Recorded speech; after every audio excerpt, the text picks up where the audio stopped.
Hello kabayan, magandang araw at magandang gabi kabayan. GMC Sira tayo kabayan, Denali. Repair tayo ng panel.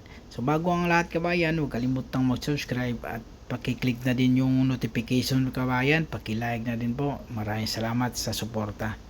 So ayan, so tinanggal na natin yung bumper. So may bagong bumper yun sa kabayan sa bakal. Tapos yung plastic sa may gilid dyan banda. Yan ang pumasok. Bali pumasok yan sa kabayan, bumukol yung gilid, pero dyan banda lang naman. So gumamit tayo ng hydraulic. So hydraulic sa loob, tapos hilahin natin yan, di ba? Pumasok yung panel, pati yung panel na yun sa kabayan, pinturahan din yun kasi may gas-gas. So gumamit tayo ng hydraulic sa loob para maibalik natin. May tukod, tinukura natin doon, tapos suporta lang siya ba, kasi para hindi natin maghila-hila. Yan o, di ba, gumalaga, di ba? Tapos sabay palo-palo tayo ngayon, yan di ba? Nakatukod siya. Ganun lang kasimple.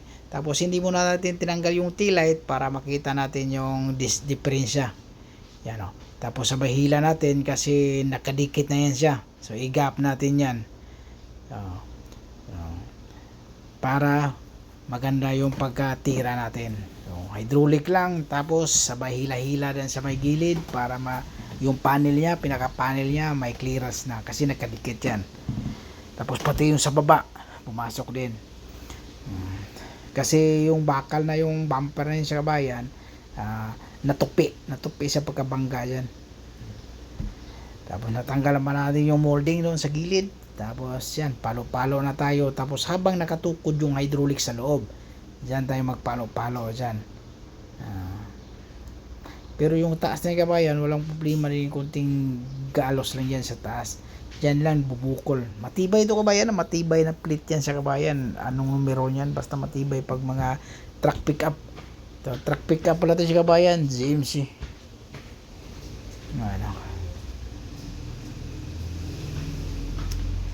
Yan So okay na. Diba? So nakuha na natin. Gagamit tayo ng panghila. Gagamit tayo ng panghila. Ayan kabayan. So dikit lang yan siya, dikit. Tapos yung battery pala, huwag kalimutang may i-connect tayo doon o kaya i-disconnect natin.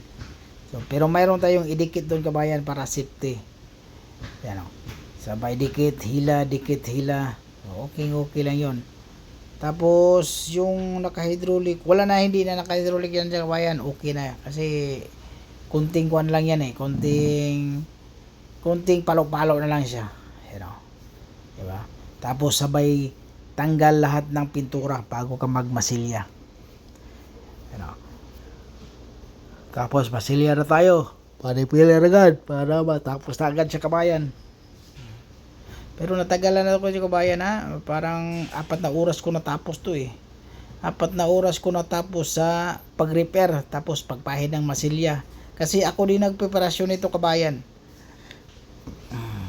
Pero sa preparasyon hindi nakasama noon ng 4 na oras. Bali yan lang yung 4 na oras, pag-repair, paglagay ng masilya. Natagalan ako dyan. Pero malaking trabaho din naman. Malaking bayad din to sa kabayan. Kasi 2024 model to siya GMC truck pickup. Yan pahid. Ganon lang siya kabayan. Punduhan mo lang siya.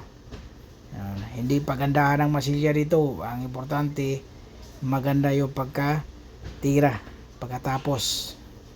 Gagamit tayo ng masina pangliha din. So walang tubig tayo kabayan bawal ang tubig dito magmasilya. Masin lang tayo. Tapos pag ma-finalize natin, i-final natin, mano-mano pa rin tayo. Yan, gumamit ako ng 80 na sandpaper niyan, tapos masin para kasi nakapatong ako ulit ng masilya din sa kabayan hindi lang isang pahid dyan, 2 pahid ata o 2 pahid ako dyan.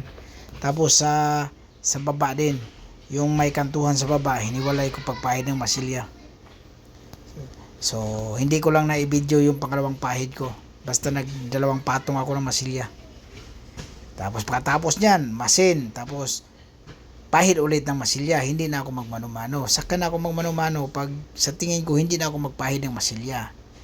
Yan katulad yan, masin, final lang siya kabayan, okay na yan siya. So tapos na. machine 320 yan siya.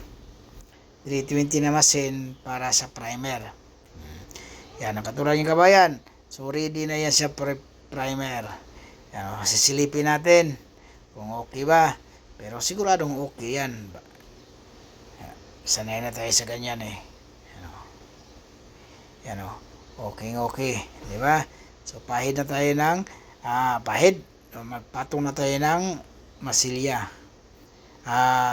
Primer. Yan o. So, hindi ko na naipikita pag tip. Yan o. Ang tape natin kabayan, yung tingnan mo yung sa taas, o distansya. Kasi original primer yung ginamit natin dyan. Parang may guhit sa gitna, o. Pero okay naman yun sa kabayan, walang problema. Yan o kabayan, o. So, okay yung pagka-repair natin. Kahit itim na kulay yan, walang guhit-guhit. Talagang maganda.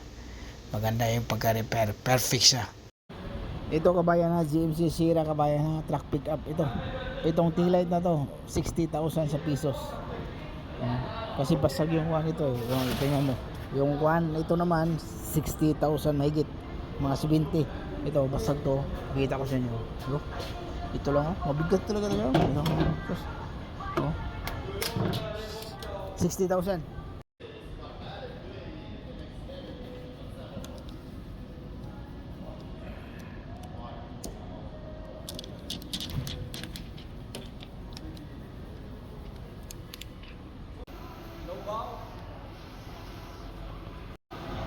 Thank you. Away, okay.